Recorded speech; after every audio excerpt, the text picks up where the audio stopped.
Television's #1 heart surgeon wants to change how America eats. Tonight, Dr. Oz starts with us and his list of 5 foods he says packs a powerful punch in knocking down disease.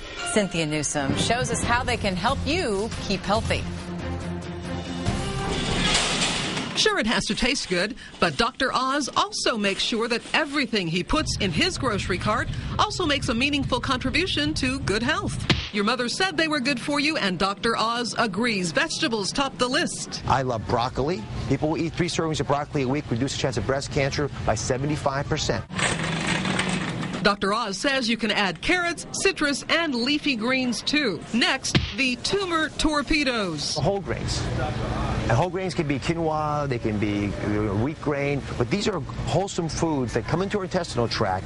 They pull away toxic ingredients in our intestinal tract. That, says Dr. Oz, leads him to the next aisle in the grocery store, the cell commanders, or proteins. The major proteins we get in America are animal-based proteins, which have saturated fats with them. Instead, I think we ought to be getting a lot of plant-based proteins. Soy proteins in particular are valuable.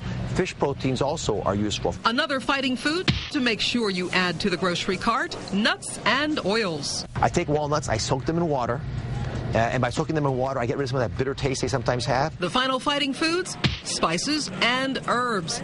Big benefits in small doses. Yeah, one of the big tips is to find alternative herbs that give it a food a zestiness, but don't have the salt in them.